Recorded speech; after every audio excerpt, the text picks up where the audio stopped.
Alexander was only the second-born, but it was clear from the start that Olympia's son was destined to lead Macedonia into a bright future. Hai teman-teman, senang sekali bisa bertemu kembali setelah sekian lama saya tidak mengupload video. Di video kali ini saya akan membahas seorang yang luar biasa, seorang yang dikatakan sebagai penakluk yang hebat, pemimpin militer dari Makedonia. Dan iya, dia adalah seorang yang kita kenal dengan nama Alexander the Great.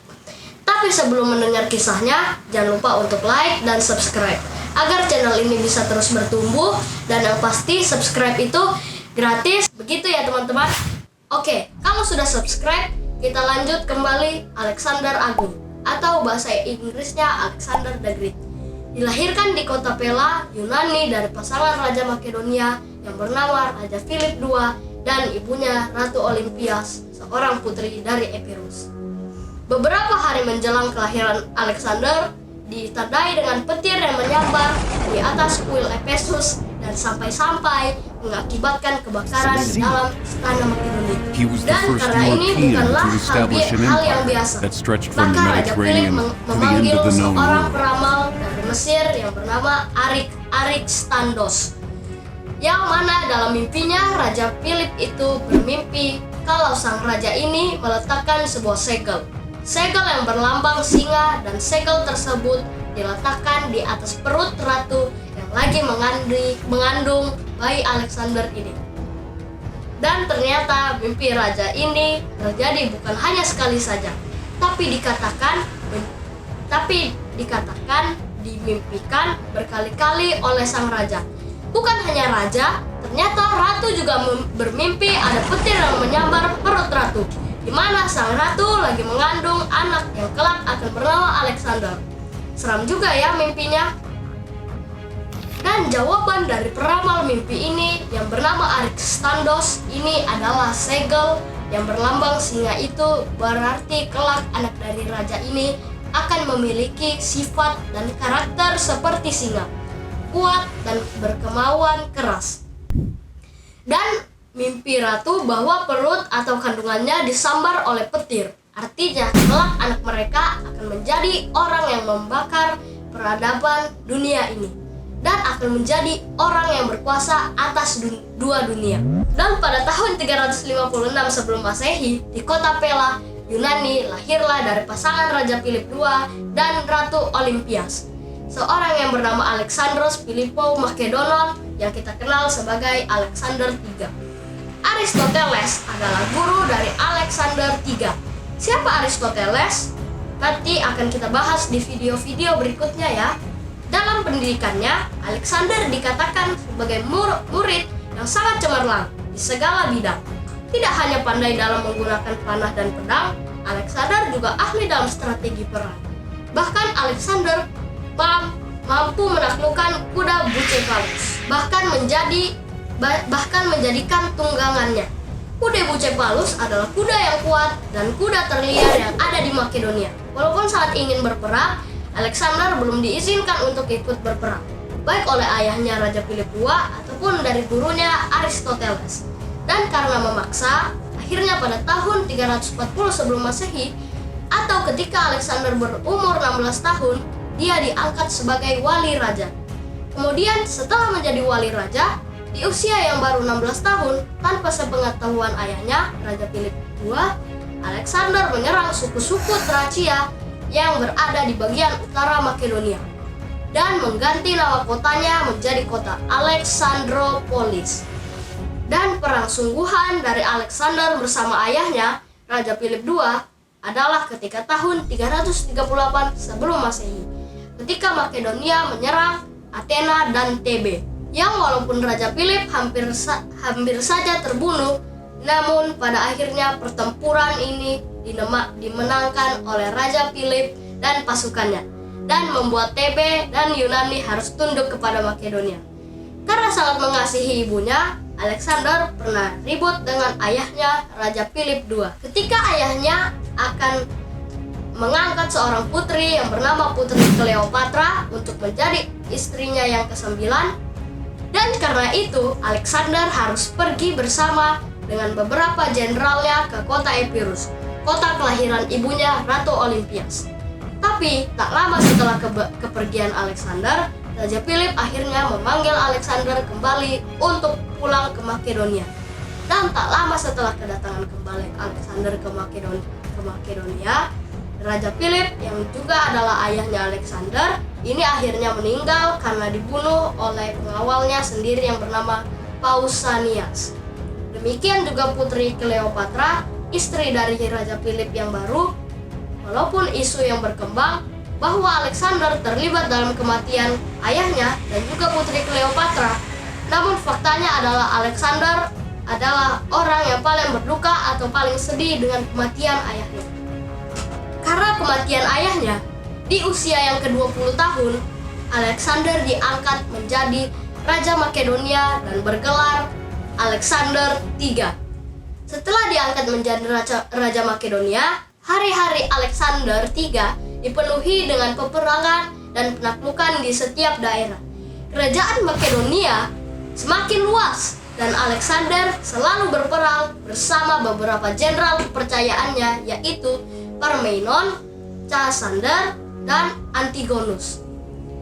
Di antara sekian ribu pasukannya, ada satu pasukan yang menjadi pasukan khas dari Alexander, yaitu pasukan Phalanx atau pasukan tengah, berjumlah 3.000 orang dengan tombak sepanjang 6 meter untuk menjangkau musuh lebih jauh dan perisai yang besar untuk pelindung dari serangan musuh. Dalam pasukannya Alexander juga selalu membawa bukan hanya dokter, tapi ilmuwan, filsuf, arsitek, sejarawan, dan hakim. Semuanya dibawa sebagai bagian dari pasukan Alexander. Dalam ekspedisinya, Alexander banyak sekali menaklukkan kerajaan-kerajaan dan kota yang besar yang dilaluinya. Dan berikut kerajaan-kerajaan besar yang ditaklukkan oleh Alexander III, Raja Makedonia. 1. Persia. Dalam peperangan ini, Alexander membawa 30.000 pasukan untuk menghadapi 40.000 pasukan dari Persia. Walaupun kalah dalam jumlah pasukan, tapi ternyata bukan suatu kendala untuk Alexander memperoleh kemenangan. Tercatat dalam peperangan ini, ada 20.000 lebih pasukan Persia yang gugur dan tercatat hanya 34 orang pasukan Makedonia yang tewas.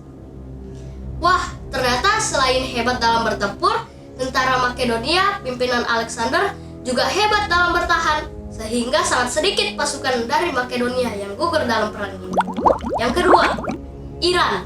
Setelah melewati kota Gordium dan memutuskan ikatan Gordia, yang mana menurut legendanya bahwa orang yang mampu membuka ikatan itu akan menjadi Raja Asia. Pasukan Alexander akhirnya menyerang dan mengalahkan pasukan utama Iran yang dipimpin langsung oleh Darius III. 600.000 pasukan gabungan antara Persia dan Iran melawan 50.000 pasukan tempur dari Makedonia. Dan lagi-lagi, walaupun kalah jumlah pasukan, peperangan masih dimenangkan oleh pasukan dari Makedonia, pimpinan Raja Alexander III. Dalam pertempuran ini, Alexander harus kehilangan 100 orang pasukannya.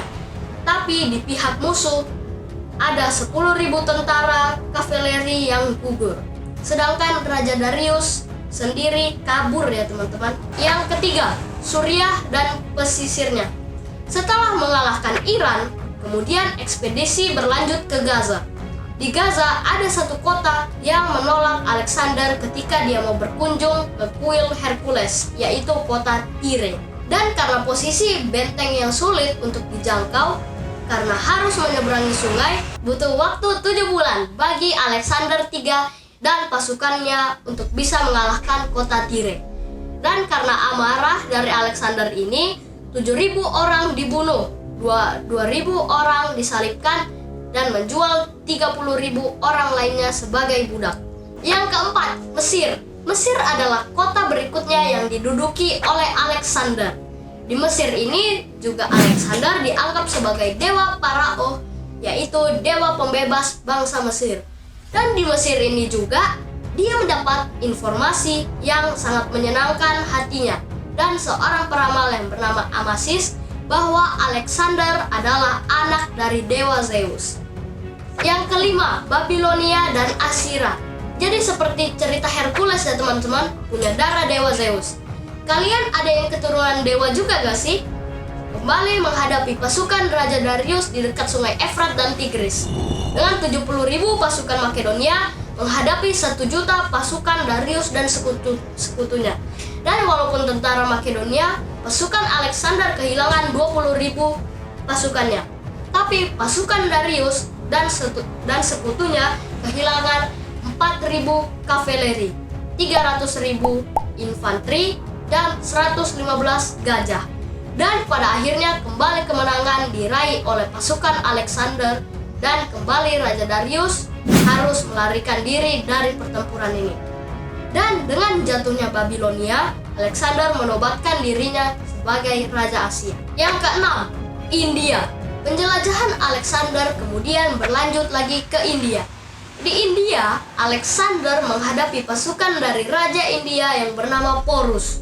Setelah berperang selama sekian lama, pasukan Makedonia yang dipimpin oleh Alexander akhirnya mampu mengalahkan pasukan dari India.